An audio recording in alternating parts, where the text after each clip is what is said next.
Taxi FM 93.1, au cœur des grands événements. Madame, Messieurs, bonjour. Bonjour à tous, bienvenue. Nous sommes très heureux de vous retrouver, mes confrères et moi, ce matin. Taxi Presse de ce mercredi, c'est avec Tchakala Alirou, le patron du journal Courrier de la République, Kenanou Issifou, le patron du journal L'Estrade, Olivier Adia, de l'agence de presse Free Press, et Isidore Akolor, le patron du journal L'Actu Express. C'est avec eux que nous analyserons l'actualité de ces dernières heures, aussitôt ouvert, aussitôt suspendu.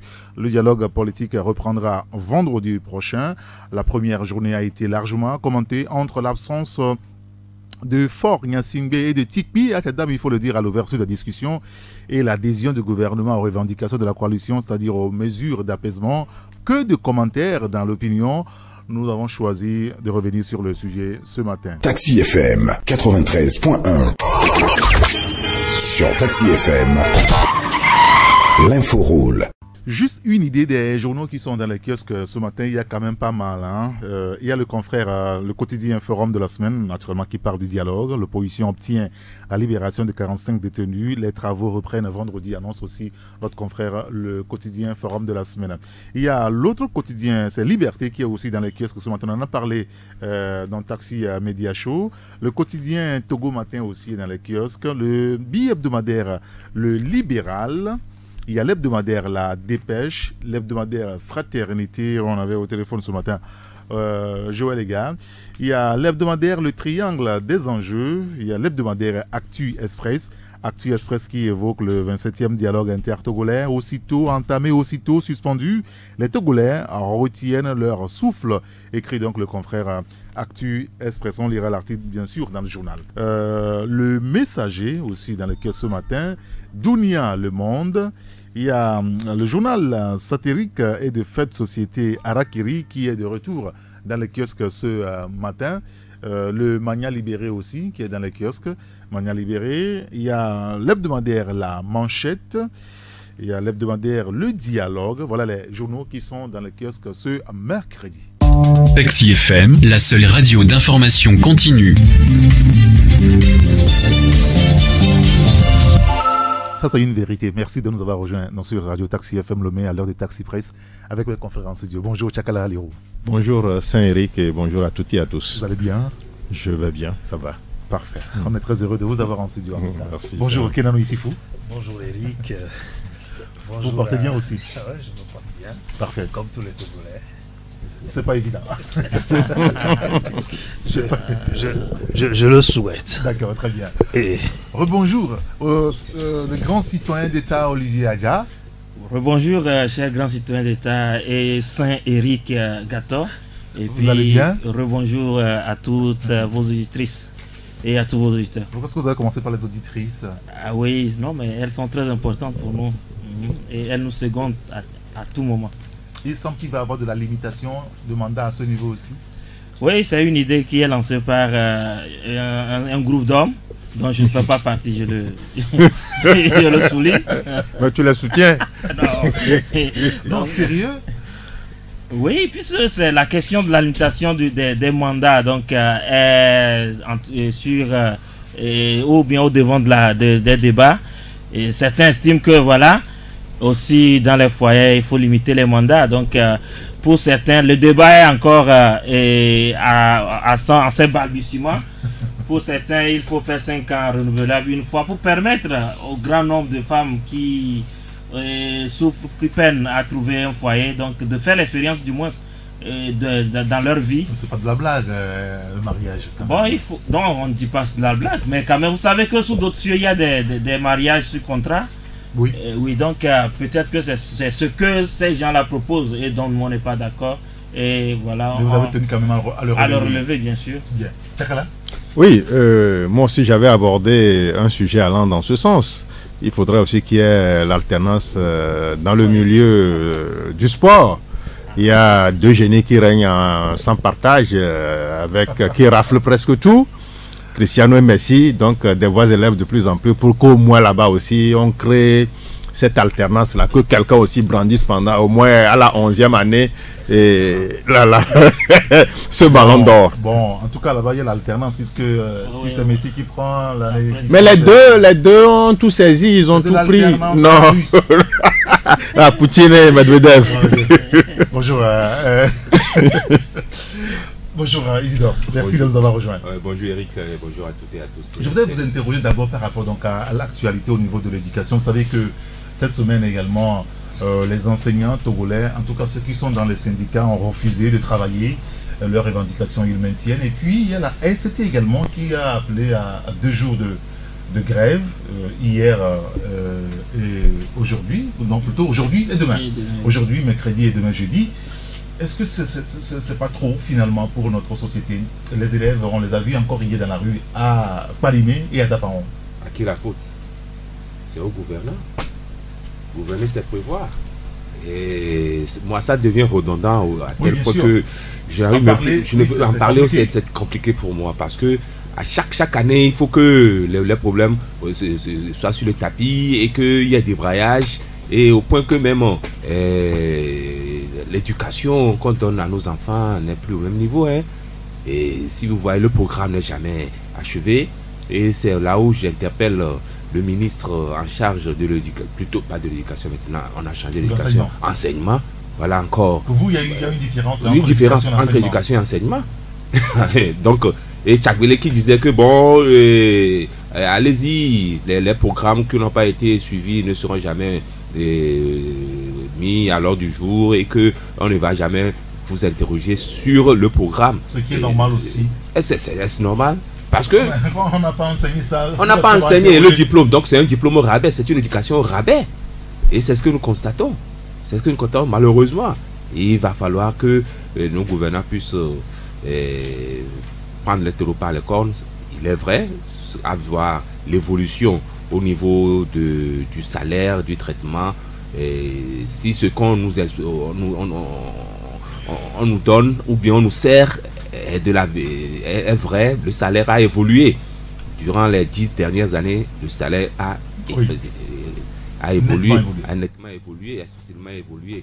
Mais s'il s'agit seulement des primes, c'est là où je me pose beaucoup de questions. Si à cause des primes...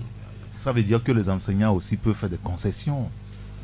C'est une évidence que durant ces 10 dernières années, leur salaire a été presque doublé et qu'on sort. Du simple au quadruple. Hein. Oui, voilà. Du simple au quadruple.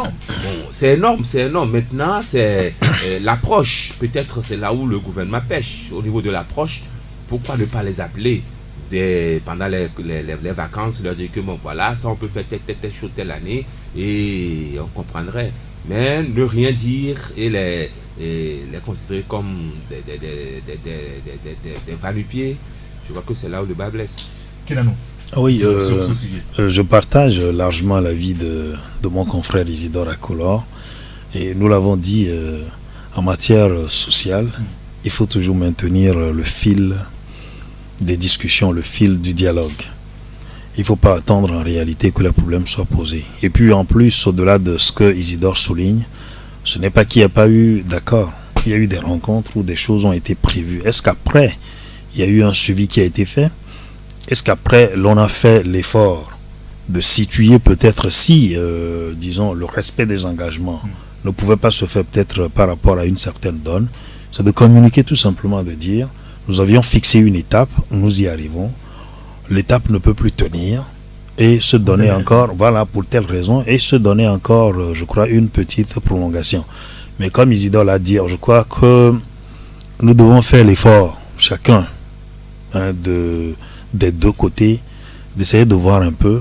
Mais ça pose toujours le problème des discussions. Oui. Quand les gens revendiquent et que, bon, après, il n'y a pas de suite, c'est comme s'il y a du mépris. Ça gêne. Vous savez, ventre affamé n'a point d'oreille, et disons-le, même si les salaires ont doublé, n'oublions quand même pas que le niveau de vie au Togo est en train de s'accroître. On est passé par une phase où, je dirais, même si ce n'est pas une récession, on est passé par une phase où en réalité, aujourd'hui, les légumes que vous achetiez à 200 francs, Madame revient à la maison, vous donnez les 200 francs, on vous dit que le prix a augmenté et les prix ne cessent d'augmenter. Et les prix ne cessent d'augmenter. Donc il faut pouvoir arriver à trouver un terrain d'entente, un cadre où la discussion ne s'interrompt pas. Oui, bien sûr. Alors, si nous sommes encore amenés à faire revenir ce sujet, c'est parce qu'il y a quand même une remarque générale. Le niveau de nos enfants, le niveau de nos frères, de nos sœurs. Il y a aussi un constat, quand vous allez à Dido Gomé, au moins un quart des élèves ou des jeunes scolarisables passent de l'autre côté de la frontière. Et quand on interroge les parents, c'est pour éviter que les années soient perturbées permanemment par et les enseignants et les gouvernants. Est-ce que ce n'est pas un problème finalement, le niveau de nos enfants, de nos frères? Il y a un cas terrible à l'université. Les gens ne sont pas capables de s'exprimer convenablement en français. Oui, c'est tout triste, c'est tout triste. Et la dernière fois, j'ai à tout hasard rencontré... Il semble qu'on ne peut pas demander aux Togolais de parler bien français. Non, mais c'est tout faux. Il faut parler français. Tout ce que nous faisons, c'est en français. Qu'on le décline, le débat actuellement, c'est en français. Les thèses, les mémoires qu'il rédige, c'est en français. On ne va pas les écrire en Kotokoli ou en Mina. Donc, le français, c'est un passage obligé, qu'on le veuille ou pas. C'est ça, quoi. C'est la langue du colonisateur. Et bon, on adhère à cela. Donc, on se doit d'élever un peu le débat et de se montrer plus élégant dans l'approche, quoi. Donc, je crois que j'étais là, j'ai rencontré un de mes anciens camarades de classe, on a fait les lettres modernes ensemble. Lui, il est professeur à l'université de Lomé. Et on a essayé de causer un tout petit peu. Je lui demandais, mais comment est nos jeunes frères? Ça tient? Ah, là, il s'est pris la tête. Il dit, ça ne va pas, ça ne va pas. Et moi-même, j'ai eu à le constater. Parce que quand vous avez des jeunes frères et des jeunes sœurs qui vous soumettent leur mémoire à corriger, oui, ma foi, ça frise l'élémentaire. Ça frise l'élémentaire. Je ne suis pas en train de les tirer vers le bas, mais ça frise l'élémentaire. On n'est pas en mesure, après un bac plus 3, aligner sujet vers complément correctement. On ne sait pas comment est-ce qu'il faut faire la concordance des temps. On ne sait pas comment est-ce que... Non, c'est un niveau de caniveau. C'est un niveau de caniveau.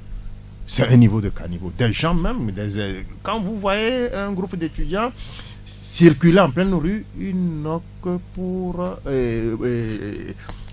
langage d'expression que le patois, tantôt c'est le mina, tantôt c'est... Ça dépend du groupe dans lequel ils sont issus. Donc je crois que ça ne va pas du tout. Ça me rappelle les histoires de signal qu'on avait à l'époque. Oui, malheureusement, ça ne manque pas. Visiblement, ça a contribué à quand même élever tant soit peu le niveau de certains élèves. Oui, maintenant, je crois que si on réinstaure ça, certains vont crier au scandale, ils vont dire que non, on est en train de torturer les enfants. Mais en même temps, on ne peut pas réinstituer la même chose, mais on peut toujours trouver, c'est-à-dire que d'autres mécanismes. Et puis, le problème de niveau, en fait, c'est parce que nous avions négligé un élément important. Ça a commencé depuis les années 90. Que le niveau était en train donc de décliner au fur et à mesure, mais on n'a pas su trouver, comme nous le disons, un mécanisme à un moment donné pour aider les gens à faire un effort de maintenir au moins le palier sur lequel on était arrivé. Mais voilà qu'il y a une crise aujourd'hui qui est profonde, qui date d'une décennie, qui est restée là, surtout ce milieu-là. Surtout ce milieu-là où vous voyez l'enseignant lui-même. Oui, voilà. Ceux qui enseignent dans les établissements privés, c'est nos anciens camarades, nous nous connaissons. Vous voyez des gens qui se sont arrêtés en chemin parce que, vous le retrouvez, qui enseigne. Est-ce que pédagogiquement, c'est ça? Vous voyez des enseignants aussi dont le niveau, excusez-moi, quand même, c'est un problème général, un vrai goulot d'étranglement. Alors celui qui est appelé à enseigner aussi à un niveau aussi approximatif. Donc, quel résultat peut-il donner en réalité? Non, pas grand-chose. Est-ce que vous est arrivé une fois d'aller dans l'école de vos enfants, d'école primaire, pour voir ceux qui enseignent et leur niveau école primaire? Non, il faut aller au secondaire. Il faut aller au secondaire. C'est là-bas. Oui, ça n'a l'air de rien, mais... Non, au primaire, tu peux trouver des gens qui tiennent. qui tient la route. Mais ce qu'il faut faire, c'est d'instaurer quelque chose en interne à la maison pour voir un peu ce que les enfants font. J'allais rebondir. Essayer de raviver ce que vous aviez entre-temps fait. Et quand on se promène souvent, au niveau des librairies par terre, c'est là-bas qu'il y a de bons documents. Oui. C'est là-bas que vous voyez un bon document, vous leur achetez ça et vous leur montrez comment est-ce qu'il faut utiliser ça. Donc je crois qu'il appartient aux parents aussi de pouvoir user de tout ce qu'ils ont pour peut-être relever le niveau de leurs enfants. Mais le drame, c'est que la politique est venue tout noyer. On ne parle même plus de ces grèves-là, de ces mouvements d'humeur au niveau des établissements scolaires. À cause de quoi? À cause de la politique. On va parler de la politique. À cause de la politique. Ne vous en faites pas. Je vous donne la parole aussi à... Juste pour soulever, c'est au niveau même du matériel didactique. Et nous qui avions lu le syllabel, les gens n'avaient plus à désyllaber une phrase. Oui, ça c'est vrai. C'est inimaginable. Les enfants, tu leur demandes de désyllaber un mot, ils n'arrivent pas à le faire. À notre époque, on faisait l'analyse grammaticale, on faisait aussi l'analyse logique. Logique, oui. Et c'est là où l'accord du participe passé. La concordance des temps même, il va. Mais c'est inimaginable. L'éducation au Togo est en décrépitude. Faure Gnassingbé avait promis les États généraux au niveau de l'éducation. C'est-à-dire que ça ne concernera pas, on l'imaginait en ce temps-là, ça ne concernera pas que discuter des primes, les enseignants, comment est-ce qu'il faut bien les loger, bibliothèques, consommer, mais parler du fond en comble du problème de l'éducation au Togo. Aujourd'hui, est-ce qu'il ne faut pas finalement se dire, allons-y, affrontons les problèmes courageusement? Olivier. Non, mais c'est ce qui nous manque, parce qu'on n'arrive pas à affronter les problèmes avec courage. Et les états généraux, oui, mais pour quel résultat? Parce que si il a dit, mais ça n'a pas eu lieu, même si ça avait lieu.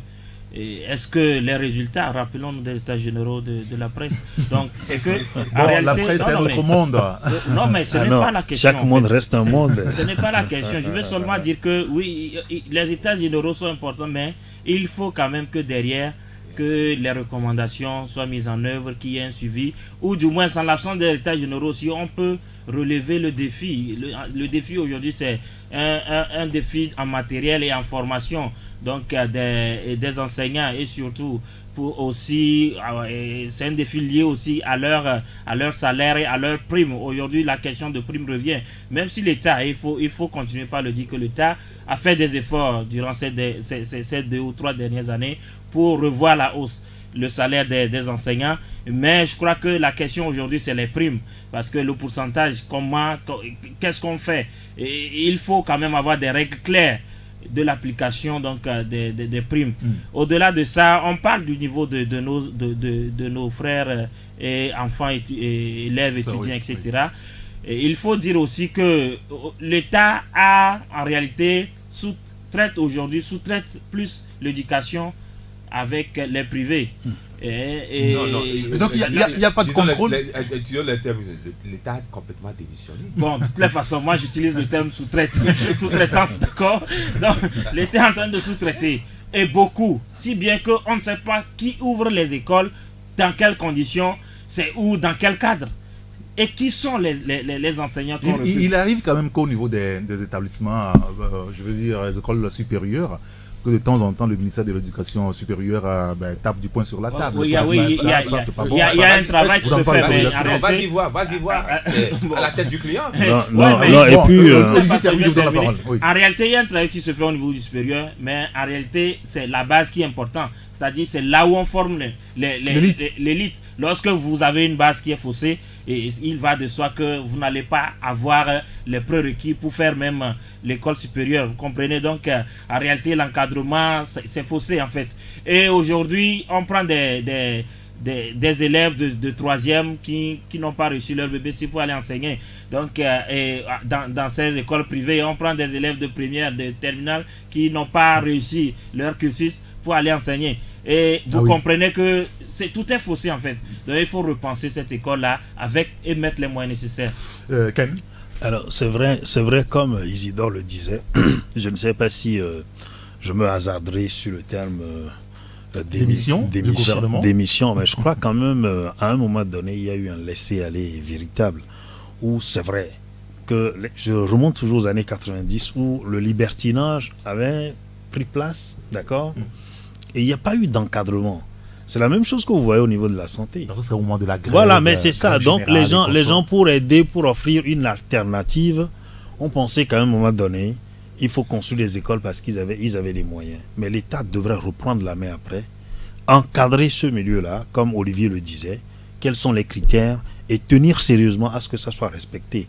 Moi, j'ai fait un petit constat, c'est que la plupart des écoles aujourd'hui, quand vous voyez qui sont créées, les privées là, il faut aller voir qui sont derrière.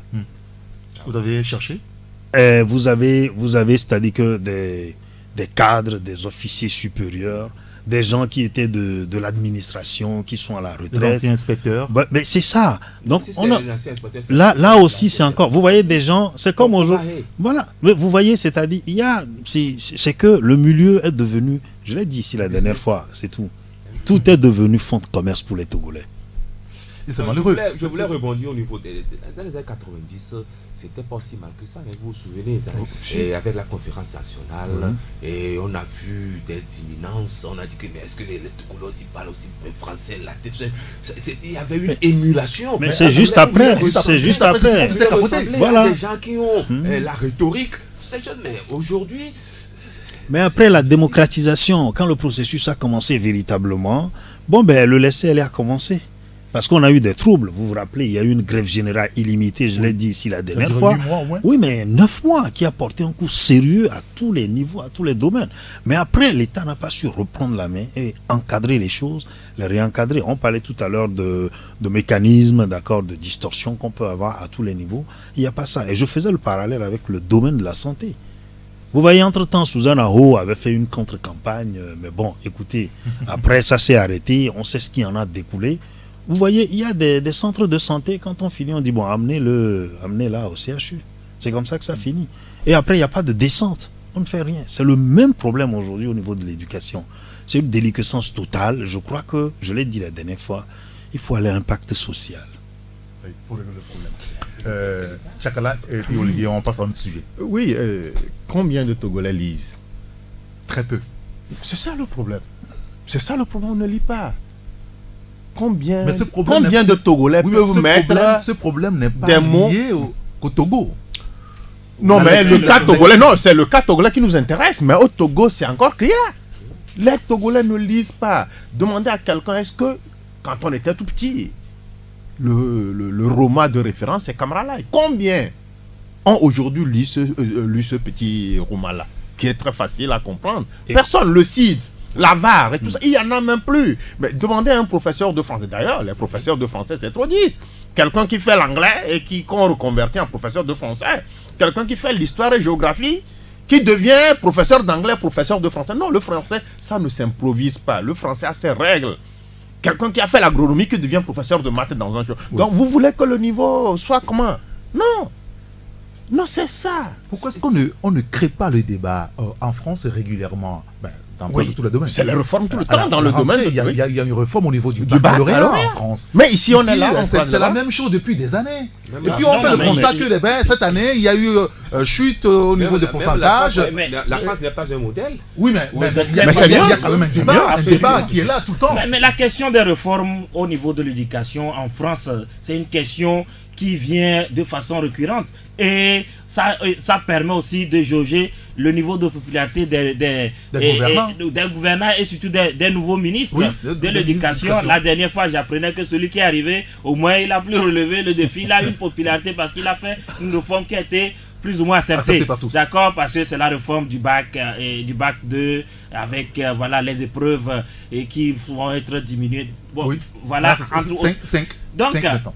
Mais est-ce que nous, on n'a jamais de débat à caractère national sur des questions d'importance? Je vais vous poser une question. Oui. Depuis que le professeur Jacques Pelé est arrivé dans ce ministère, avez-vous une idée de réforme qu'il a opérée?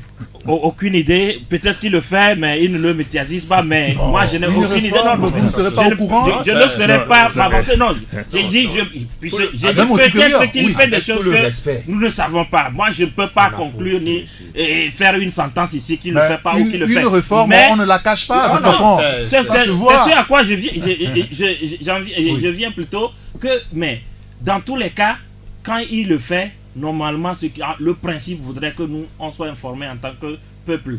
Mais je vais faire aussi un parallèle en vous disant, puisqu'il y a un de nos éditeurs qui m'a fait la remarque la dernière fois en disant que, mais pour ces réformes, quand on prend la santé, il y a les grandes cliniques, on reprochait aux médecins, voilà, de détourner les malades, etc. Mais que c'est une question de lobbying.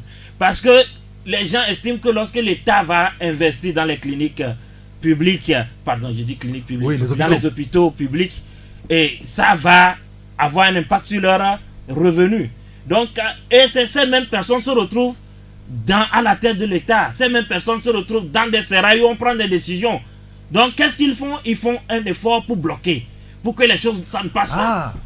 Et que, voilà un responsable d'une clinique qui a un ami ministre ou dans l'administration fait de tout bois pour que les réformes n'aboutissent pas. Les hôpitaux publics ne fonctionnent pas parce que ça l'arrange. Ça peut être aussi appliqué à l'éducation et dans d'autres domaines. C'est un point de vue pertinent. Oui. Maintenant, est-ce que l'État doit se laisser faire? Est-ce que l'État doit aussi être complaisant? C'est la question que moi je me pose. Mais réellement, c'est aussi cette question que mon confrère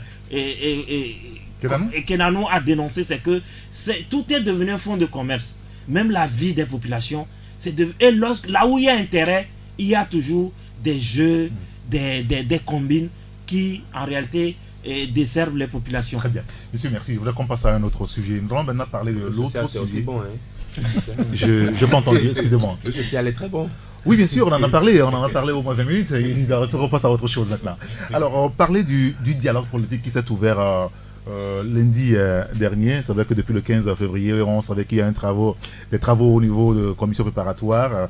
Ça s'est achevé un peu tard dimanche et lundi. Il y a eu l'ouverture officielle de ce 27e dialogue intertogolais. Aussitôt, entamé, c'est ce que vous avez écrit ce matin, Isidore, aussitôt suspendu. Les Togolais retiennent aujourd'hui leur souffle, c'est ça? Ah oui, c'est la remarque que moi j'ai eu à faire. Et tout le monde croise les doigts. Est-ce que ça va aboutir? Et de quoi le demain sera fait? Est-ce que Nana Akufo-Addo va revenir ou pas? Voilà les questions qui t'arrivent. Il a promis de revenir. Il a promis. Attendons de voir. Avec l'accueil qui lui est réservé. Ah, d'accord. Allons-y. Vous voulez parler de Faure Gnassingbé qui était absent à ce moment d'ouverture? Mais ça, c'est incompréhensible que je vienne t'aider à éteindre le feu, que tu ne sois pas à mes côtés. Et ça veut dire que tu me boycottes. Il s'est plaint? Non, il ne s'est pas plaint. Non, c'est un gentleman. C'est un gentleman. Vous connaissez pas les Anglais, les anglophones. Ils ne le disent pas. Ils vont faire le pied de nez, c'est tout. Ils vont faire le pied de nez. Peut-être, bon, aujourd'hui, il paraît que bon, il convoque les heures à venir ou les jours à venir, une réunion sur la monnaie, mais en filigrane aussi, ils vont parler du problème togolais, de la crise togolaise. Dans l'agenda, on n'a pas mis le Togo là-dedans. On a dit qu'on parlera de la monnaie unique. On sait comment les choses évoluent et on ne peut pas le dire ouvertement. Mais je croise les doigts pour qu'ils ne soient pas déçus et qu'ils reviennent et nous relever la bretelle pour que nous on puisse aller de l'avant. Ne soient pas de petits garçons. D'accord. Tout à l'heure, on va aborder le fond du débat par rapport donc à ce dialogue qui s'est ouvert avec toutes les mesures qui ont été prises la dernière fois. Mais l'absence très remarquée de Faure Gnassingbé a été soulignée un peu partout. Hein. Même au Ghana où nos confrères ghanéens n'ont pas été tendres, ils n'ont pas compris pourquoi est-ce que le président togolais, chez qui ils sont venus en réalité, parce que le président Nana Akufo-Addo représente tout le Ghana, et ils sont venus aider les Togolais à régler leurs problèmes, et que notre président ne soit pas là à l'ouverture, ils considèrent cela comme un mépris. Je parle des confrères ghanéens, parce qu'on a eu les journaux ghanéens. Comment est-ce que vous analysez ça? Comment est-ce que vous l'appréhendez, ce problème, Olivier? Moi, j'estime que c'est un débat qui, en réalité, n'est pas très nécessaire pour nous aujourd'hui. Et on est habitué à laisser l'ombre, la proie pour l'ombre. Et c'est un exemple typique donc, du Togolais. Et voilà, quand Nana Akufo est arrivé à Lomé, je crois le dimanche après il a été reçu par qui? Par Faure Gnassingbé. Ils ont déjeuné, ils ont dîné. ils ont discuté. Et Faure Gnassingbé n'est pas allé donc, au lancement, à la cérémonie d'ouverture. Je ne crois pas que Nana Akufo-Addo n'a pas été au courant. Ils n'ont pas discuté de ça. Et vous me permettez mes indiscrétions. Selon les indiscrétions que j'ai eues, c'est que Faure Gnassingbé, à cause de Nana Akufo-Addo, s'est déplacé de ce palais. Il a élu son quartier général à l'ancienne présidence. Et Nana Akufo-Addo l'a rencontré au moins 1 ou 2 fois au cours du dialogue. Donc ce n'est pas de la journée de lundi. Du lundi. Et ce n'est pas tout, en diplomatie, ce n'est pas tout qu'on dit. Il serait étonnant que Faure Gnassingbé refuse d'aller si c'était qu'il n'y avait pas une entente entre eux. On connaît la diplomatie togolaise, comment on est méticuleux sur les protocoles et les images. En réalité, je suis étonné qu'on me dise que Faure Gnassingbé ou bien Nana Akufo-Addo n'a pas été informé ou voilà donc que de l'absence de Faure Gnassingbé à cette rencontre. Et je crois que Faure Gnassingbé était représenté par 2 délégations, niveau gouvernemental et au niveau de son parti. D'accord? Donc, il serait allé en quel nom et fera quel discours? Puisque dans le protocole, ce n'était même pas prévu qu'il intervienne dans le discours. Mais si c'était même prévu, il dira quoi? Parce que les gens le présentent comme un acteur du problème ou le centre même du problème. Donc, est-ce qu'il ne viendrait pas faire un discours qui va encore exasperber les tensions? Donc, son absence, moi, je l'ai salué. Contrairement à ce qu'on dit, il ne devrait pas être présent ce jour-là. D'accord, très bien. Pour plusieurs raisons. Je voulais avoir aussi l'avis de Tchakala sur ce sujet, l'absence de Faure Gnassingbé. Non, de toutes les façons, le président togolais n'était pas là. Il essayait de se montrer comme l'homme qui doit être au-dessus de la mêlée. Et c'est ce que nous avions constaté. Depuis quelque temps, tous les faits et gestes du président togolais sont décryptés. Oui, bien sûr. Et il suffit de rien du tout pour que les gens donnent une autre orientation à ce qu'il peut-être aurait dit s'il était présent dans cette salle. Donc, moi, j'estime que Faure n'est pas allé parce qu'il n'est ni de l'opposition ni du pouvoir, mais il est au-dessus des deux et il voudrait quand même que le mieux survienne à la fin de ce dialogue. Mais quand les gens en font quelque chose de fixation, ou bon, il n'est pas allé, il a manqué d'égard, non, il n'a pas manqué d'égard à son homologue, c'est qu'il voulait. Si Faure ne voulait pas que ce dialogue tienne, il ne tiendrait pas. Donc je crois que avançons, essayons d'oublier ces petits faits qui ne sont pas en fait des événements majeurs pour avancer. L'essentiel, c'est que le Togolais voudrait qu'à la fin de ce dialogue-là, on puisse quand même sortir de cette crise-là qui a duré plus de 25 ans. Nous y sommes encore. Donc, Faure qu'il soit au dialogue, qu'il ne soit pas. Il y a eu des gens quand même qui étaient à ce dialogue et c'est ouvert. Les gens apporteront quand même leur contribution pour que là où ça viendrait quand même à se nouer, bon, d'autres en dehors de ceux-là qui ont alimenté la crise là puissent apporter de l'or pour dénouer la crise. Donc franchement, les petits débats qui peut-être ne font pas avancer les choses, il faudrait que nous en fassions économie, mais Faure n'est pas allé. Ça ne veut pas dire qu'il a manqué d'égard aux facilitateurs, ça ne veut pas dire qu'il est méprisant à l'endroit du peuple togolais, mais les acteurs sont là, ceux-là qui ont alimenté le débat. Et pourquoi? Que dira-t-on de Tika Tchadam qui a lancé la dynamique qui n'y était pas? On va en parler. Est-ce que lui aussi a manqué d'égard au Togolais? Ne vous en faites pas, on va prendre les acteurs un à un. Nous prendrons également le cas de Pascal Bodiona, qu'on a aperçu lundi dernier. Je voudrais juste rappeler que le lendemain, n'est-ce pas, de l'ouverture de la discussion, Faure Gnassingbé a quand même tuité, juste le lendemain,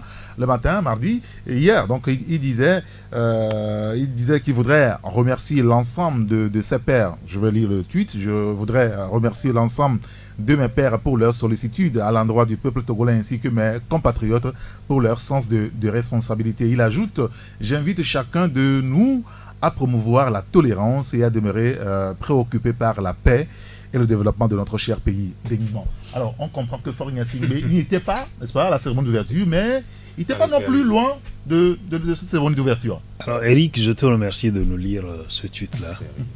Où est-ce que nous plaçons l'institution, d'accord, présidentielle? Moi, je me pose la question. Je crois que je l'ai dit ici la dernière fois, ce sont les débats externes qui alourdissent un peu tout ce que nous faisons. Les gens ont dit tout ce que j'allais dire. Je veux dire mon confrère Tchakala et puis mon confrère Olivier Adja. Mais je pose juste cette petite question-là. Pardonnez-moi. Si jamais Faure était allé à ce dialogue et qu'au lendemain, il y avait des accros, que diraient les Togolais? Comment? Il allait bloquer les choses. Il allait influencer les choses. C'est ça aussi. Même le président peut influencer. Mais justement, les gens ne voient pas les choses comme ça. Pour dénouer il a parlé d'image. Il a fallu que Nana Akufo-Addo se déplace à l'ancienne présidence. Mais justement, pour discuter avec le président togolais. C'est comme ça qu'il faut que ça fonctionne. Parce que, éventuellement, si le président de la République était à ses assises, quand il y aurait un problème, on trouverait toujours à dire. Peut-être que c'est lui qui pèse sur le débat, c'est lui qui fait objet de blocage. C'est un peu ça.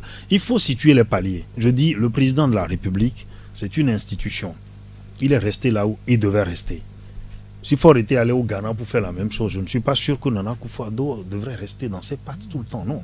C'est comme ça. Il est président de la République, issu de trône. Voilà un tweet qui arrive. Je voudrais qu'on puisse décomplexer les choses. Pour moi, il n'y a pas de débat. J'ai écouté des choses de ce genre-là. Les gens m'ont interpellé dans les petites discussions. J'ai dit, moi, je ne vois pas le problème. Ça se passe comme ça doit se passer. Les deux communiquent. C'est l'essentiel. Voilà un tweet qui vient quand même. Oui, il a dit voilà, en plus, il a parlé beaucoup hier matin. Il a dit en outre, unis par notre appartenance à la mère patrie. Pour moi, le débat est clos. Je reste convaincu que nous parviendrons entre filles et fils d'une même nation à nous entendre sur l'essentiel. Isidore. Ce titre répond à quoi? C'est à des interpellations. Et ils ne sont pas les premiers à le dire. La presse ghanéenne. Vous estimez que parce qu'il a été interpellé, il a été obligé de tweeter? Mais de tweeter? Non, il tweete régulièrement. Il tweete régulièrement, mais le tweet là, si vous lisez à travers les lignes, vous comprendrez qu'il s'est senti interpellé. Non, moi je ne dis pas qu'il soit obligé d'aller, au moins ne serait-ce que pour la cérémonie d'ouverture, qu'il soit présent, c'est tout. Mais pas rester dans le débat. Oui. C'est tout ce que moi j'ai dit. Nous ne sommes pas les premiers à le dire. Nous ne le diabolisons pas. Il ne faut pas nous méprendre. Mais vous avez vu comment la presse ghanéenne s'est saisie du dossier. C'est tout ce que nous disons. Oui, la presse peut faire son commentaire, il n'y a pas de problème. Chacun peut aller à son analyse de la situation. Alors, ça c'est le cas de Faure Gnassingbé. Je voulais qu'on passe à une autre chose. Est-ce que vous voulez non, j'ai un exemple. Franchement, je ne suis pas en train de jouer à l'avocat du président togolais. Ça vous ressemble pas quand même. Il y a souvent des situations qui se présentent quand vous prenez la crise syrienne. Il y a des dialogues inter-syriens en interne. Mais on n'a jamais vu le président syrien venir. Tout à fait. En personne pour une quelconque ouverture d'un chose. Ça veut dire qu'on se met au-dessus. Peut-être que sa présence viendrait à créer certaines frictions et des blocages. Donc moi, le débat n'est pas là. Ce que les Togolais veulent aujourd'hui, c'est un... Mais en même temps, excusez-moi, que Faure Gnassingbé soit là ou pas, s'il doit avoir crispation, il y en aura. S'il doit avoir blocage, c'est justement pour ça qu'Éric, le débat ne se pose pas. Justement, le débat ne se pose pas. Très bien. Il faut éviter.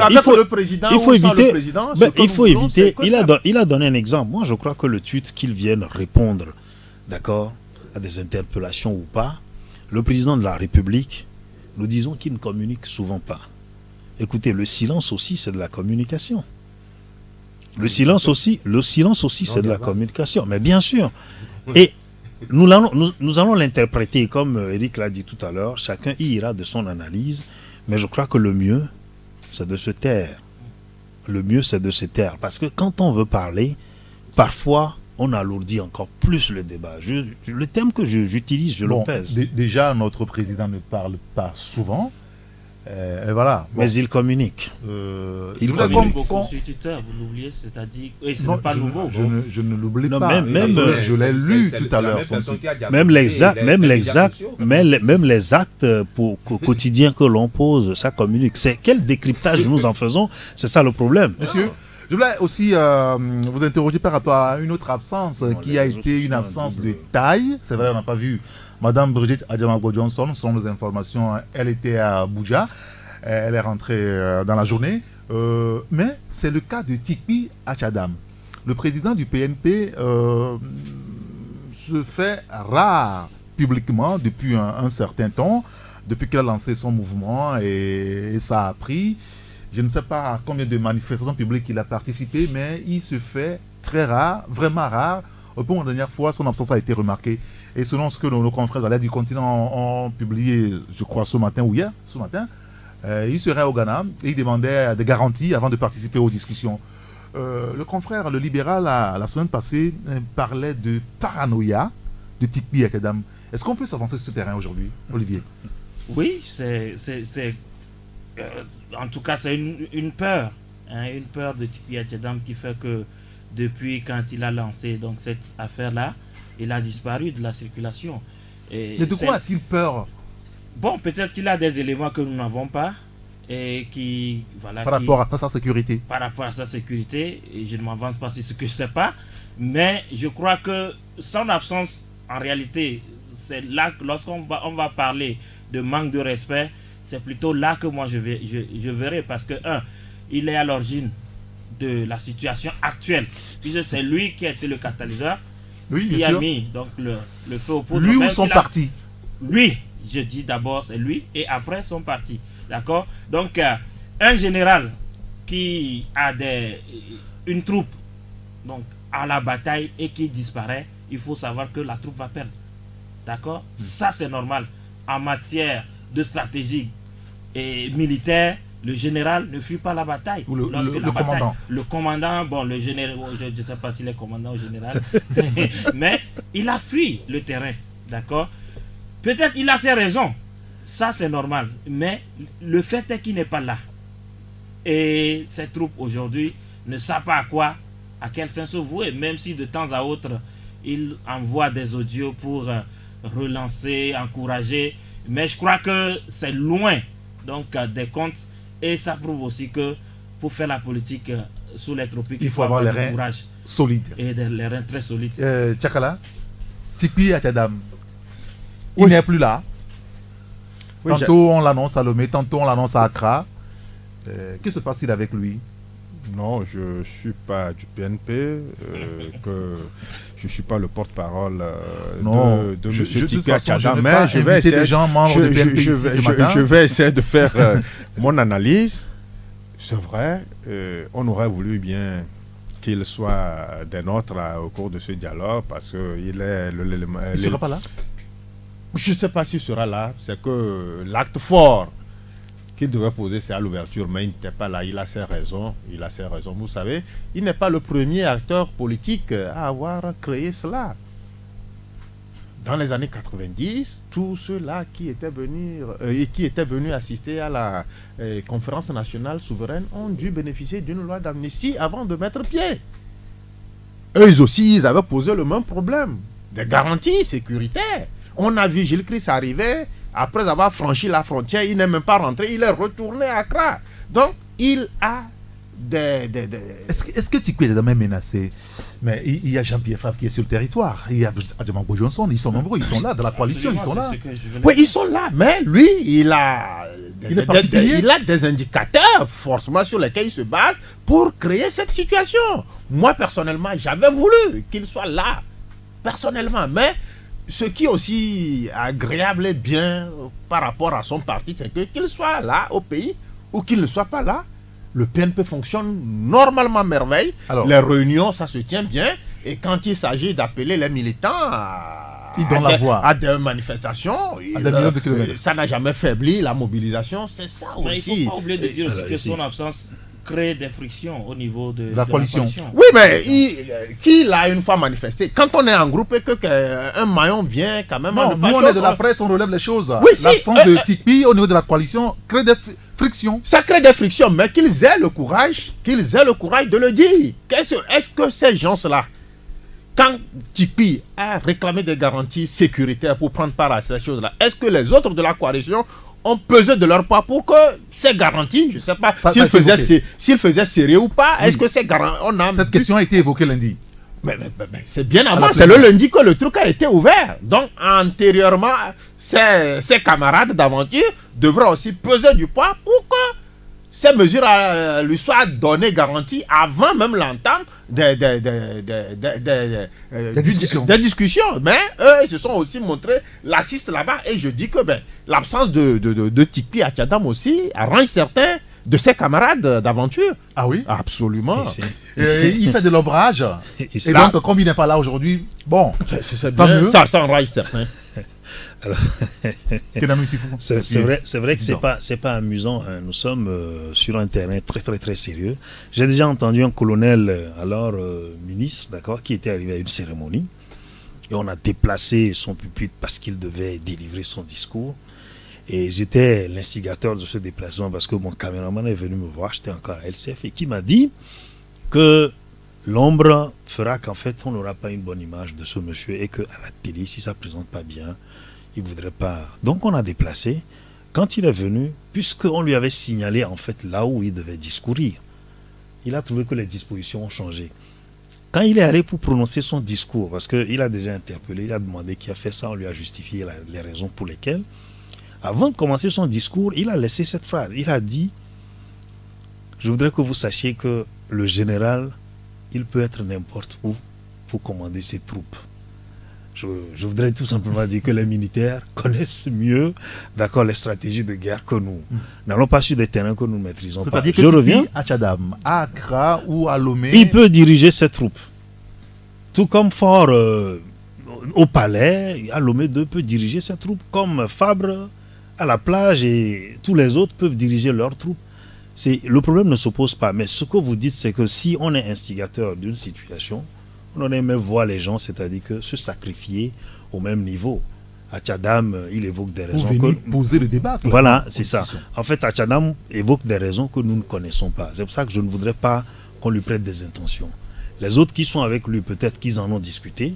Écoute, reste dans l'ombre. Nous irons défendre tes positions. D'autant plus que d'ailleurs, mon confrère Tchakala l'a dit, il n'est souvent pas sur le terrain, mais il y a eu quand même de la contestation. Les gens sont sortis. Donc ça voudrait dire que le PNP peut-être a sa stratégie. On la lui concède. Mais comme vous le dites, moi je l'ai dit tout à l'heure, pour le président de la République, c'est un cas, on l'a dit, institutionnel que nous posons. Mais en tant que peut-être leader, et c'est un problème de leadership aussi. Quand il y en a trop, c'est pas bon. Parce qu'au niveau de la coalition, je crois qu'il doit y avoir une certaine hiérarchie. Voilà un peu ce que moi je voudrais souligner comme nuance. D'accord, très bien. Isidore Akolora, est-ce qu'on pourra dire aujourd'hui finalement que Tikpi Achadam est un réfugié au Ghana, il est en exil? Non, je ne le dirai pas. D'accord. Parce que selon mes informations, quand il était même au Ghana, il n'a pas dormi dans l'hôtel qui lui était affrété. Oui, quand ils étaient allés à Conakry, puis ils sont passés par Accra. Ah oui.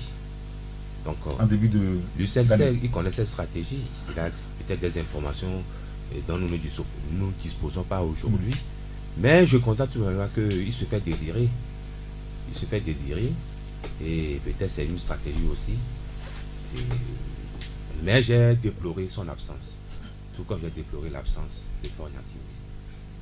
Tikpi devrait être là. Il devait être là. Ce n'est pas là-bas qu'on va le tuer. On va tirer sur lui. Même au Ghana, on sait où il est. Mais c'est ce que j'ai eu à lui dire, parce que Nana Akufo-Addo n'était pas d'accord qu'il aille se réfugier au Ghana quelque part. Et mais son entourage ne parle pas, ne dit pas ça, qu'il ne s'est pas réfugié au Ghana. Mais non, il était allé au Ghana, oui, mais il n'a pas dormi dans l'hôtel qu'il a été affrété. Oui. Et si quelque chose advenait. Est-ce qu'il est toujours au Ghana? Non, à l'époque, quand ils étaient allés, et ils sont passés de Conakry à Accra. Ah, d'accord. La nuit, il n'a pas dormi à l'endroit où le protocole croyait le sécuriser. C'était danger, c'était des risques énormes qu'il est en train de prendre. Mais je sais que moi, je ne peux jamais me réfugier au Togo, hein, parce que je sais que... Au Ghana ou? Non, ici au Togo, je ne peux pas me cacher. Non. Si on veut aujourd'hui, on va te prendre. On sait où de toute façon. Non, même au Ghana. Même au Ghana, c'est des risques énormes. Mais bon, c'est dit. Et dans notre... On dit... on ne se cache pas après avoir répondu oui. Oui, oui, bien sûr. Oui, finalement, ce qui peut coller à Tikpi Achadam, on peut dire que c'est un mythe errant. Oui. Un mythe qui erre, qui n'a pas d'endroit fixe où se poser. Mais cela participe aussi. Il n'a pas mesuré l'envergure de la lutte qu'il a entamée. Non, il a mesuré, il assume. Il assume, il n'a jamais... Non, absolument. Il a mesuré, il assume. Il assume. Sinon, à un moment, il devrait... Il assume, il doit être là quand même, non? Il devrait être là, mais franchement, il ne va pas jouer au kamikaze. Ce qu'il a fait, c'est... Vous savez, ici, certains sont allés dire que non, mais voilà ce que Tikpi est en train de faire. Que tous ceux-là qui ont été tués, c'est lui qui a... Non, vous savez, c'est trop lourd pour être porté par une seule personne. Et non. Il y a des éléments incontrôlés aussi au Togo. Oui. Donc, je crois que il a enclenché quelque chose, mais pas pour autant. D'ailleurs, quand il a enclenché le mouvement un 19 août, mais 24 ou 48 heures après sachant qu'il est un homme, il n'est pas ce dieu de la mythologie qui à lui seul pouvait tout faire. Il a lancé un appel en direction de ses amis de l'opposition. Que bon, venez, grand frère, venez.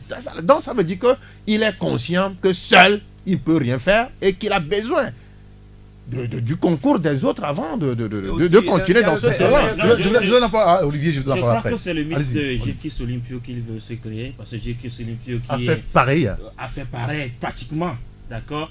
Et au moins, lui, avec l'évolution et le temps, il arrivait à Lomé, il passait 24 heures et il retournait. Donc, lui n'a fait que commencer il y a un an, il y a moins d'un an. Donc, et voilà, et moi j'estime que il faut encore plus de courage, parce que je ne sais pas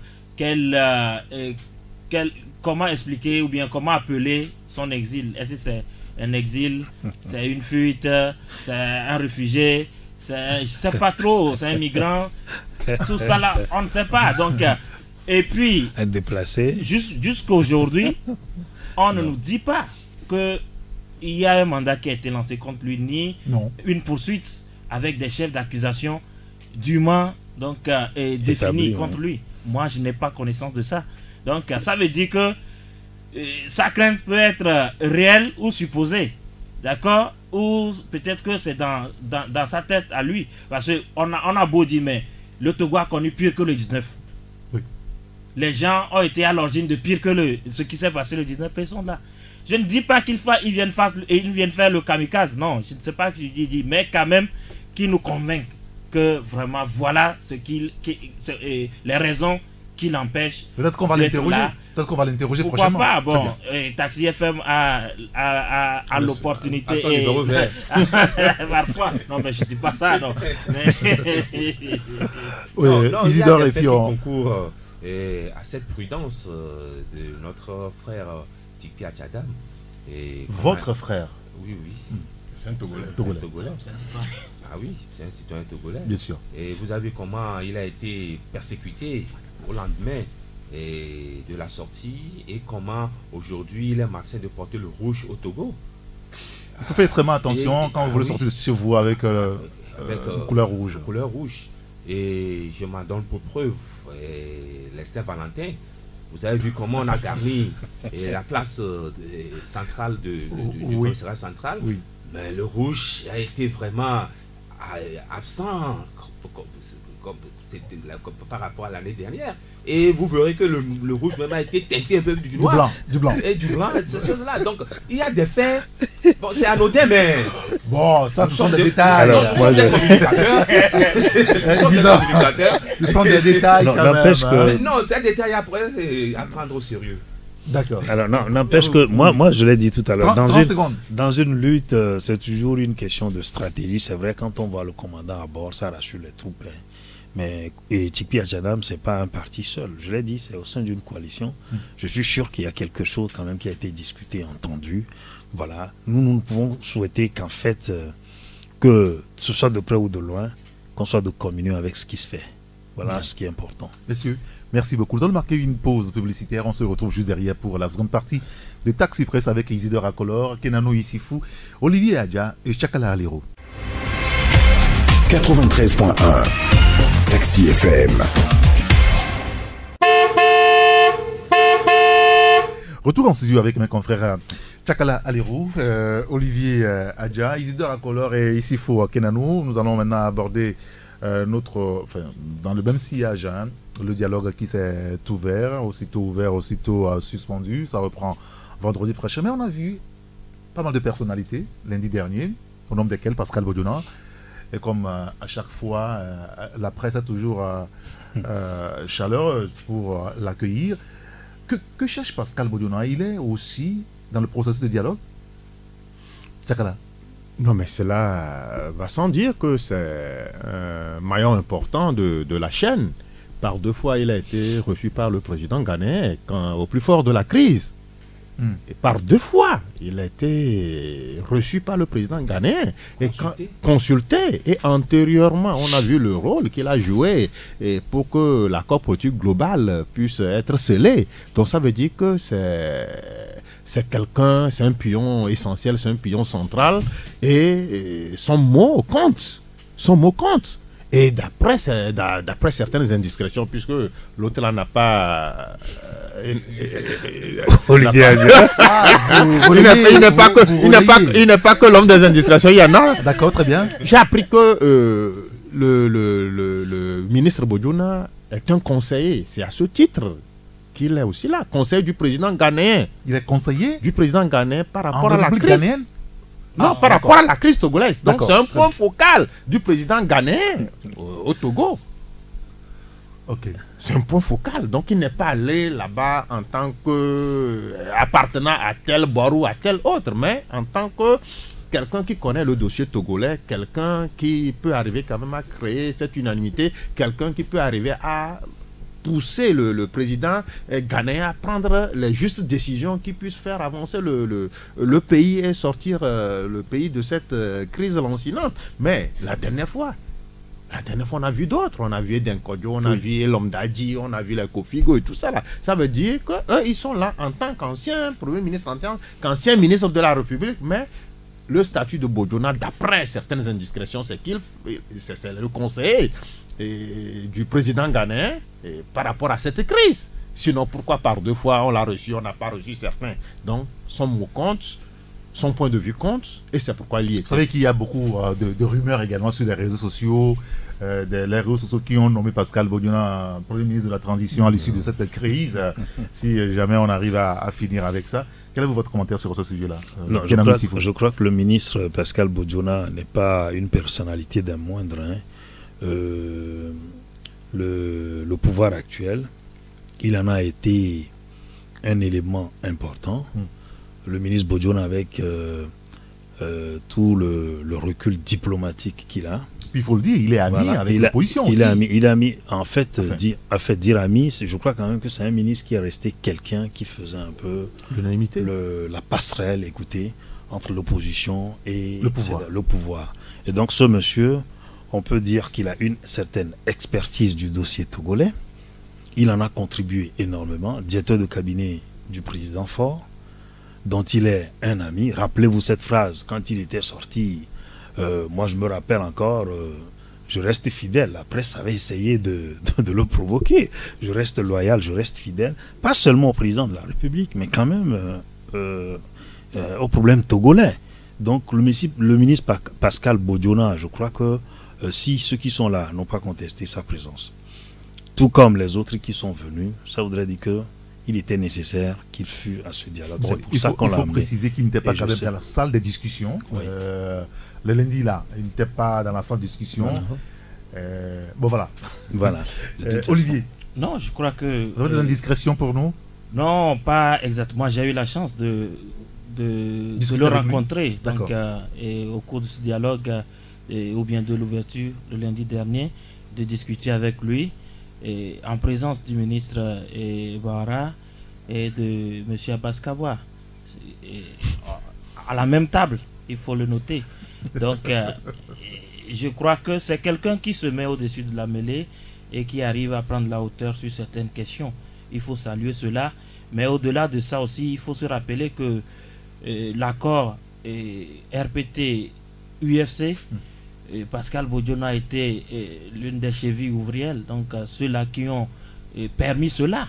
Et comment ça a évolué en même temps, dans l'opinion, il y a quand même des interrogations. Quel est le projet de Pascal Bodiona aujourd'hui? Depuis, il s'est refusé de faire tout commentaire lié à l'actualité politique. Et il rebondit tout d'un coup, on se pose la question, quel est son projet? En réalité, c'est pas. Mais là, il ne s'exprime pas encore. C'est-à-dire que. Oui, mais il est visible maintenant. Oui, il est visible, mais aujourd'hui, le Togo a besoin de son expertise. Et la médiation a besoin de son expertise. Et je ne vois pas quelqu'un qui aime son pays refuser d'apporter son eau au moulin. Voilà, son eau au moulin. D'accord? Donc, il était là.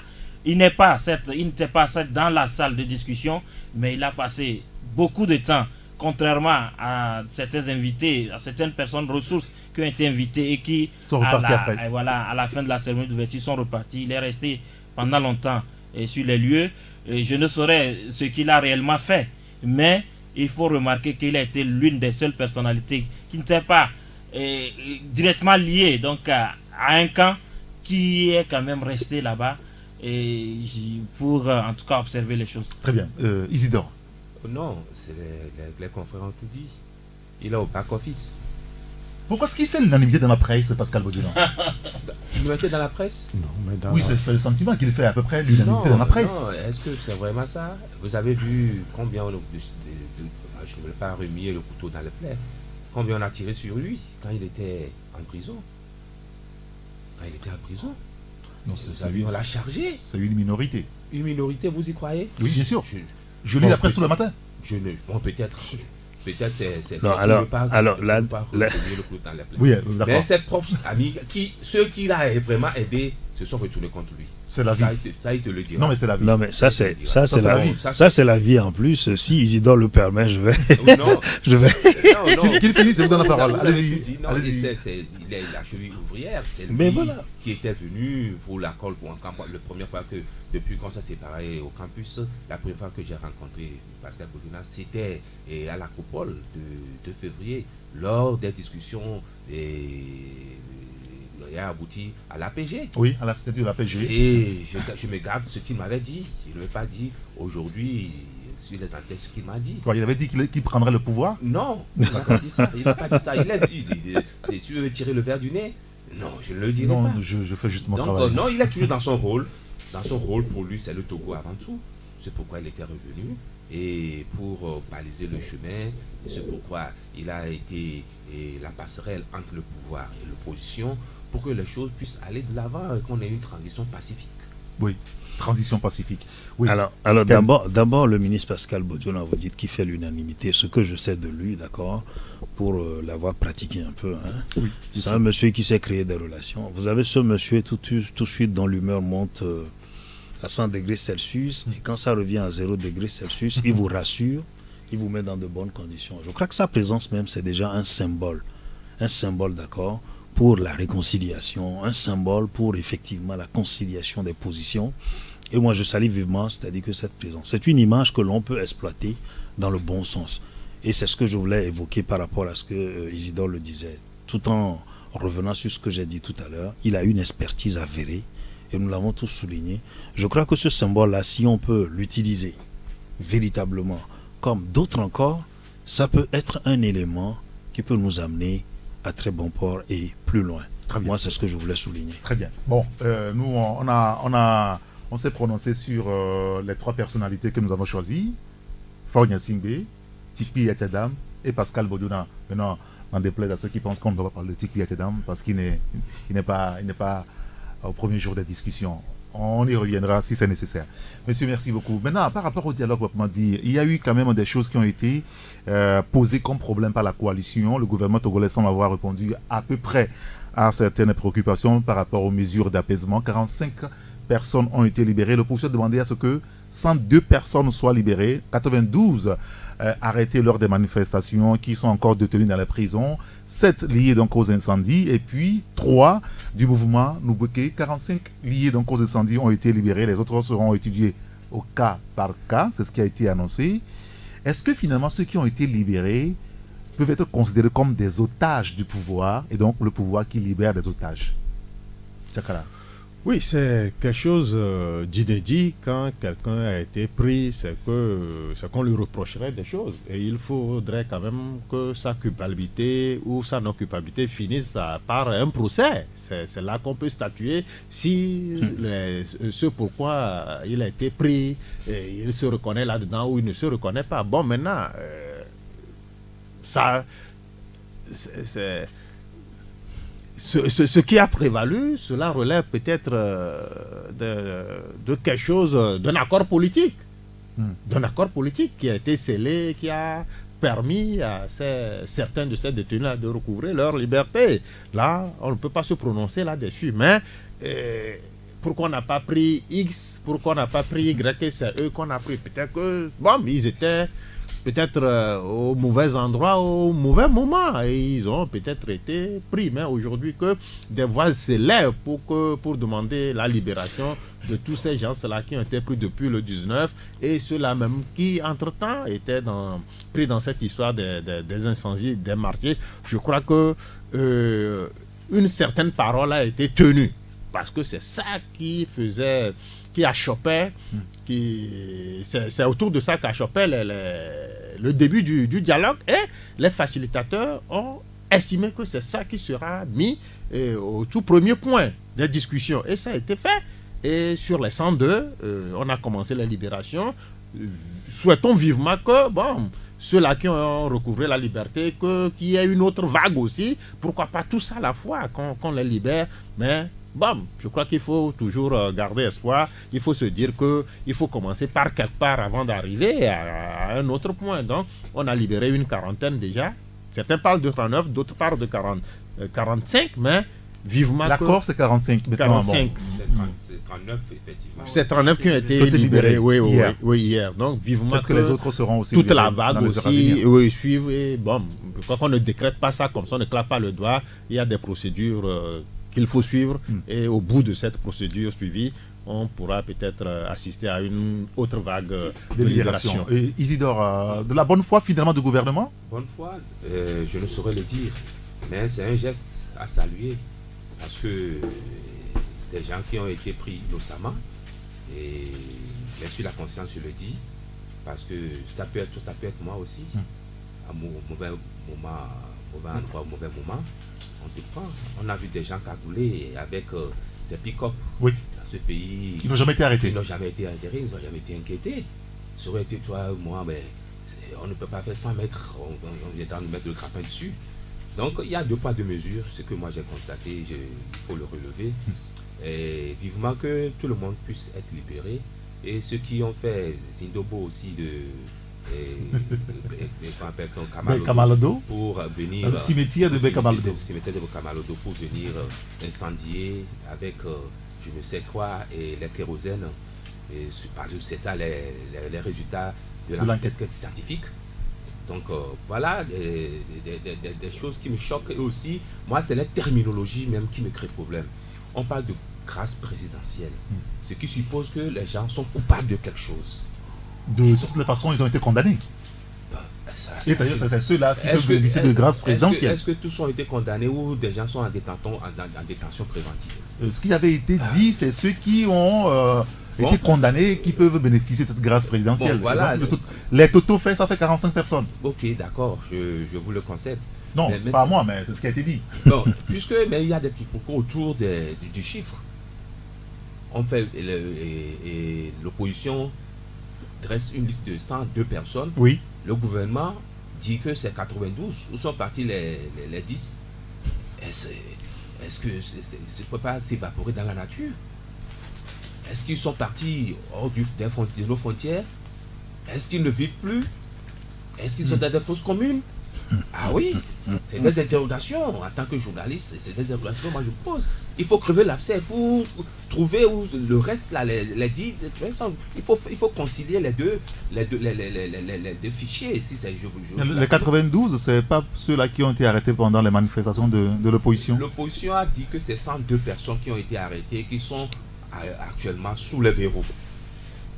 Le pouvoir reconnaît 92. Il y a une différence de 10 personnes. Où sont-ils? Où sont-ils? Où sont-elles plutôt, ces personnes-là? Voilà des questions que moi je me pose à Routoua.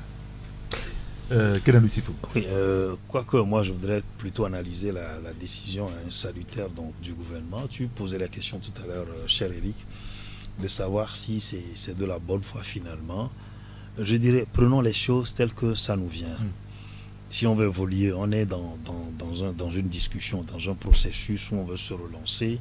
on veut aller à l'apaisement, prenons les choses telles que ça vient.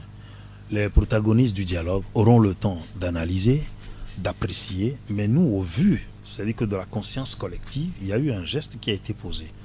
Je trouve que c'est un premier pas que de dire nous sommes venus avec des revendications.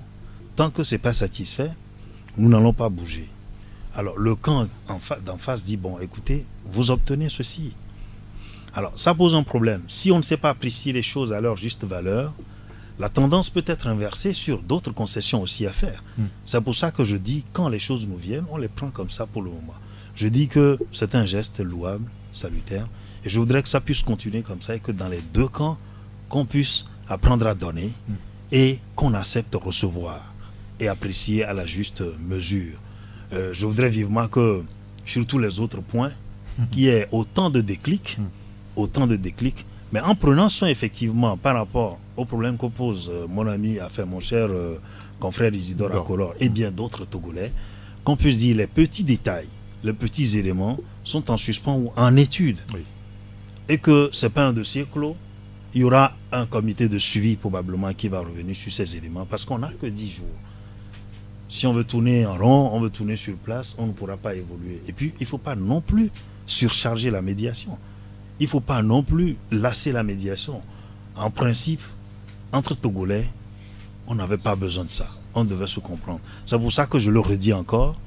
Nous avons obligation aujourd'hui d'avoir un pacte social. Les deux n'ont qu'à décider. Il y a eu 27 accords, ils se connaissent. Ce qui a coincé, c'est que les accords-là n'ont jamais été mis en œuvre. L'heure de vérité est là. Qu'on dise, voilà, on a toujours pris des décisions. Si on ne l'a pas fait, c'est parce que vous aussi, quelque part, entre vous, il y a un problème. Et de l'autre côté, on ne peut pas lâcher comme ça. Je l'ai dit sur une antenne lundi, je crois. RPT hier et Unir aujourd'hui, mais c'est un culte, c'est une philosophie. Vous comprenez? C'est une tradition. Et quand on veut bouger certaines choses, il faut créer des conditions idéales pour le faire. Les gens disent, Fort, va-t'en. Fort va partir. Mais dans ces conditions-là, je l'ai dit ici la dernière fois, mais nous ne sommes pas sortis de l'auberge. Attention. Il faut créer des conditions de manière à ce que si un jour les rôles s'inversent, que chacun puisse se sentir à l'aise. Oui, bien sûr. C'est pour ça que je voulais qu'on avance dans le débat, au-delà de cette mesure d'apaisement. Il y a eu l'autre point chaud qui a été touché après cette mesure d'apaisement, c'est le retour à la Constitution et toute l'implication juridique de ce retour-là. Et le débat sur, eh bien, Faure Gnassingbé, est-ce qu'il part ici et maintenant ou il part dans les urnes en 2020? Ça, c'est un vrai débat aujourd'hui. Absolument. Peut-être que c'est sur cette question que voilà, il y aura beaucoup de travail à faire. Parce que, vous savez, il y a deux camps qui s'opposent sur cette question. Il y a ceux qui veulent donc, les camps qui sont au Parlement, à la Constitution de 92 originelle et originale. Et il y a le camp qui dit qu'il faut plutôt réformer cette Constitution-là. Et c'est le camp du pouvoir qui a derrière déjà un projet de loi donc, qui a été introduit parlant de la limitation du mandat et du mode de scrutin donc, à 2 tours et aussi d'autres questions. Donc voilà les grandes questions et les deux grands camps qui s'opposent. Donc qu'est-ce qu'on fait aujourd'hui? Est-ce que Faure Gnassingbé en 2020 doit partir? On entend des gens dire que même c'est ici et maintenant donc qui devrait partir. Je crois que ce qui allait créer plus de problèmes que nous l'avons actuellement. Donc soyons sérieux. Et la politique aussi, il faut savoir quand parler et comment parler. Ça c'est clair. Mais on a dépassé cette étape-là. C'est l'étape maintenant de l'entente. Qu'est-ce qu'on fait? Parce que est-ce qu'en 2020, Faure Gnassingbé n'aura plus droit à un autre mandat? Ils vont discuter. Ce sont des questions en réalité qui sont politiques, pas juridiques. Et qui peuvent être traitées, qui ne peuvent être traitées que sur le terrain politique. D'accord? Pas des accords. Oui, mais Pascal Bodiona, la dernière fois, disait, selon ses indiscrétions, que le problème togolais n'est pas... Enfin, pour régler le problème togolais, il faut pas aller dans le juridisme. Non, on ne peut pas faire... Il faut le régler sur le terrain politique. C'est éminemment politique, essentiellement politique, et il faut le régler sur le terrain Alors, politique. Quand on dit que c'est politique, ça veut dire quoi? Ça veut dire qu'on le règle comment? Ouais, qu'on présente des garanties à certaines personnes? Non, pas forcément. Ce que je dis, c'est que c'est les politiques qui doivent s'entendre. Oui, ben, c'est une question de compromis. Ouais, c'est de compromis, voilà. Et non de compromission. Bon, ça dépend. Et voilà. Et même les deux parfois. Oui, il faut faire des compromis, parfois des compromis. Il faut se compromettre. Il faut se compromettre parfois pour faire avancer. Attention. D'abord. Oui, mais c'est ça. Je vous donne la parole, excusez-moi. Il faut du gentleman agreement. Et ce gentleman agreement passe par la disposition des uns à accepter des choses et à faire des concessions d'abord et aussi donc à exiger des choses. Maintenant, ça serait difficile à mon avis que le camp présidentiel accepte que Faure Gnassingbé parle ici et maintenant ou parte en 2020, mais ils peuvent s'entendre. Et c'est ça le plan, et comment dire là, et des discussions ou bien un arrangement politique dont on parle. Très bien. Isidore. Non, moi, c'est comme l'a dit tantôt Olivier, c'est éminemment politique. Et il faut des accords politiques. Mais là où le bas blesse, c'est que nos accords ne sont jamais respectés. C'est ça. Et il y a un précédent déjà qui nous suit pour avoir tapé du poing sur la table au niveau de quoi là, du pays là où on était allé sanctionner des gens qui n'ont pas respecté. Guinée-Bissau. Guinée-Bissau. Donc je crois que c'est un précédent qui nous suit et c'est une très bonne chose que je salue. Donc vivement que l'accord qui sera issu du dialogue puisse être respecté. Pas de compromission. Pas de compromission. Pas de compromission, oui, justement, expliquez-moi. Qu'est-ce que vous voulez? La compromission, c'est qu'il ne faudrait pas compromettre l'avenir du Togo. Ça suppose quoi? Ça suppose qu'il faut mettre le pays sur les rails, copier les choses qui avancent ailleurs. Et pour que nous puissions sortir de l'ornière et parler du développement du pays. Ça passe par quoi? Le départ ici et maintenant de Faure Gnassingbé? Je ne saurais le dire parce que je ne suis pas politique. Et ici et maintenant. Non, on observe et puis on en analyse. Non, je pense à mon humble avis, et ici et maintenant ce serait difficile.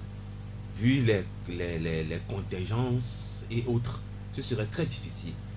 Mais pour 2020, c'est un gentleman agreement. Et pour certains, il faut s'entendre pour avoir beaucoup plus les meilleures conditions et aller aux élections avec Faure Gnassingbé en 2020. Bon, ce n'est pas évident. Si on restaurait la Constitution de 1992 en l'état, parce qu'il y a l'esprit de la loi qui souhaiterait que nul ne puisse faire plus de 2 mandats. Donc la question qui méritait d'être posée, est-ce que les candidats qui profitent à l'horizon, parmi eux se trouve quelqu'un qui a déjà fait plus de 2 mandats. Oui. Donc, il sera écarté. Voilà.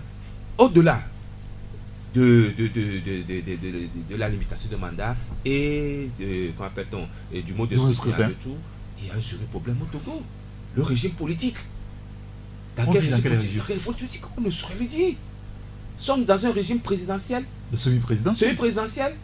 Alors que le Premier ministre a été dépouillé de tous ses prérogatives. Voilà autant de questions qui me fait dire que revenons à cette Constitution de 92 avec tout ce qui va. Et s'il y a alors, par rapport à cette question de régime présidentiel, je me rappelle que l'Union des forces avait fait quand même une proposition. Vous vous rappelez RPT? Non, régime tempéré, présidentiel tempéré. C'était plutôt le RPT, c'était ce que disait que le RPT, régime pour présidentiel tempéré. Oui, bien sûr. À ce temps-là, Pascal Bodian était aux affaires. Donc c'est eux qui avaient fait cette proposition et qui n'a pas prospéré. Et parce que vous avez critiqué justement cette proposition. On a critiqué dans la presse. Et si mon avis pouvait compter, je crois que le régime qui vaille la peine, c'est le régime parlementaire. Comme en Afrique du Sud, par exemple. Alors justement, moi, quand je dis qu'il faut se compromettre, vous savez, le nom m'échappe depuis que Isidore a pris la parole, il a échappé. Ouais, mais qui disait que accepter déjà discuter avec l'adversaire, c'est se compromettre. Je voudrais qu'on puisse se décomplexer. Parce que le plus souvent, quand on y va, tout ce qu'on a à la base arrière vous attend au tournant. Oui, est-ce que ce n'est pas justement ça? C'est ça ce que les gens craignent. Oui. C'est pour ça que je dis qu'il faut se décomplexer et expliquer aux gens, expliquer aux populations. Jean-Pierre Fabre le disait dans son discours. Le peuple espère, il est dehors, il attend. Non, mais justement, c'est là le danger. Est-ce qu'il le dit dans ce sens? Oui, oui, bien sûr, on a non, compris ça, mais je l'ai dit, moi je dis, ma compromission dont je parle, c'est celle-là. Et il le faut d'ailleurs, parce qu'il faut expliquer aux gens que quand vous acceptez déjà discuter avec l'adversaire ou l'ennemi, c'est que vous êtes compromis. Ça voudrait dire qu'on ne peut pas rester éternellement ennemi et qu'il faille aller au dialogue. C'est pour ça quand certains au Togo ici refusaient de rencontrer... Voilà, le président et Adema, et quand vous sortez de là, ben, vous êtes vendu. Ça continue jusqu'à aujourd'hui. Il y a Nicolas Lawson qui a été traité. Ça, c'est un cas quand même patent pour les Togolais, où il a été obligé de dire un jour, quand vous proposez quelque chose qui soit une alternative et qui n'arrange pas certaines positions, je ne dis pas opposition, voilà, c'est-à-dire que vous êtes qualifié de vendu et on vous peint en noir. Et moi, ce que je voudrais dire, c'est qu'aujourd'hui, il y a une conscience, il y a un échec collectif de tous les Togolais. Il faut le reconnaître et s'arrêter et dire, bon, écoutez, il y a une phase derrière qu'il faut qu'on boucle et qu'on ouvre une nouvelle phase. Nous parlions en off tout à l'heure d'une vision qui a été fixée par le chef de l'État. Quand Isidore le disait, ici et maintenant, quand on demande aux gens partez, ça voudrait dire que si fort part aujourd'hui, tout ce qui a été peut-être des points positifs, qu'on aurait pu approfondir et élargir, les bonnes pratiques qu'on aurait pu promouvoir, ça s'arrête. Non, c'est pas évident. Il y a ce qu'on appelle la continuité de l'État. Attention, c'est facile à dire. Dans l'état actuel, quand les gens disent qu'il n'a qu'à partir, qu'est-ce qu'on met dedans? Isidore a bien fait de situer le problème. C'est pour ça que je dis, il faut aller à un nouveau pacte. On dit, nous partons pour les 20 prochaines années. Voilà le niveau que nous voulons atteindre. Voilà la partie. Mais c'est ça, une nouvelle donne carrément. Où on invente, on innove, avec de nouveaux dogmes carrément. On va changer les mentalités. Je l'ai dit ici la dernière fois. Avec cette mentalité que nous avons aujourd'hui là, nous ne pouvons rien bâtir. Je l'ai dit, il faut imposer une nouvelle discipline au Togolais avec un nouveau cap. En proscrivant donc toutes les mauvaises pratiques. Il y a eu ceci, d'accord, on concède, mais plus jamais ça. Voilà les sanctions. Et que tout le monde s'y mette réellement. Oui. Nous allons quand même construire un pays. Parce que nous n'avons rien fait encore. Plus jamais ça. Oui, mais non. Mais je crois qu'il a dit tout à l'heure, l'issue de ce dialogue, personne ne le connaît. Et si vraiment ce dialogue accouche de quelque chose, j'ai dit qu'il y a des symboles qu'on peut exploiter. Et au Togo, il y a d'énormes symboles. Il faut créer de nouveaux profils. Il faut aller vers quelque chose d'innovant. Bien. Tchakala. Oui, je suis en train de voir les acteurs politiques réussir ce compromis. Et ce compromis, c'est d'aller accepter ce que l'autre a et céder aussi ce qu'on pensait avoir en entièreté. Et la seule compromission que moi je souhaiterais, c'est celle-là qui va faire grandir la démocratie, qui va asseoir notre démocratie. Si nous en sommes encore là, à des balbutiements, si nous sommes encore là, après 27 ans, à multiplier encore les rencontres, les dialogues, c'est parce que notre assise démocratique n'est pas forte. C'est que les bases sont encore que tangues, c'est pas solide. Là, je voudrais que cette compromission à laquelle tous les acteurs politiques vont s'adonner avec fierté et avec hauteur, c'est cette compromission qui va renforcer la démocratie. Quand tout serait renforcé par rapport à cette démocratie, ce que nous pensions ne jamais obtenir, ce que nous pensions ne jamais atteindre, nous l'obtiendrons de façon aisée. Mais ce renforcement de la démocratie, c'est quoi? Cela suppose le déverrouillage des institutions de la République. Cela suppose beaucoup de choses. Et quand on viendrait à l'obtenir, c'est le pays qui grandirait. C'est ce que nous avions estimé jamais faisable dans notre pays. C'est ça qui va se faire de façon très aisée. Donc, militons pour une compromission responsable et cette compromission qui va dans le sens du renforcement de notre démocratie. Alors, les acteurs se sont entendus pour qu'on vide le plancher au bout de 10 jours. Là, on se rend compte que la rencontre a démarré lundi. On la suspend pour la reprendre que vendredi. Alors, les 10 jours, comment est-ce qu'on les compte? C'est le jour où on se voit? Le jour de travail? Malheureusement, on n'a pas eu la chance de poser cette question. Mais lorsque moi, le dialogue a démarré le 29 et le 19, donc je me suis dit les 10 jours jusqu'à la fin du mois. Oui, le 29. Ils avaient prévu que jusqu'à la fin, le 28. Le 28, donc le 1er peut-être. Donc voilà, tout au moins, au plus le 1er, oui. Ça devrait prendre fin. Mars. Parce que, vous savez, on a un médiateur qui vient d'un autre pays, il a 5 ans. Donc, ou bien 4 ans, je ne sais plus au Ghana combien, mais il a 4 ans donc, de mandat et le Togo va prendre 10 jours dans les 4 ans. Donc, en réalité, ça ne suffit plus pour les Ghanéens. Et il partage une partie de son mandat avec nous. Donc, lui aussi, il a des tâches donc, auquel il doit donc s'atteler, et il ne faut pas qu'on le garde trop ici. Et c'est pourquoi sa présence, moi, me réjouit, parce que les acteurs comprendront qu'il y a quelqu'un qui aussi a des responsabilités, et nous devons faire un effort pour nous entendre rapidement afin de le libérer, et qu'il ait à s'occuper de son pays aussi. Ça constitue une pression indirecte aussi sur les acteurs qui sont obligés de faire des efforts, de faire des concessions, d'aller rapidement pour que ce dialogue puisse accoucher de quelque chose de positif. Dans tous les cas, on est déjà engagé donc, dans cette affaire, et j'espère qu'à la fin donc, de ces 10 jours, on aura un accord qui pourra aider le pays à sortir de l'ornière, et quitte à faire des compromissions. Parce que si on fait des compromissions pour que le pays soit sauvé, je crois que c'est nécessaire. Bien sûr. Ça ne finira pas vous rattraper. Non, ce que je voudrais dire, c'est que ce n'est pas anodin que ce soit le Ghanéen qu'on ait choisi comme facilitateur. Et on a pratiquement... Alpha Condé a disparu de la circulation. Même le Béninois ne peut pas le faire. Vous savez pourquoi? On a une portion du Togo au Ghana. Et que si... oui, au Ghana, oui, bien sûr. Oui, le Togo. Il y a une charge. On ne le dit pas trop. On ne le dit pas trop. On ne le dit pas trop, mais vous voyez, c'est une petite portion. D'accord, très bien. Congrue.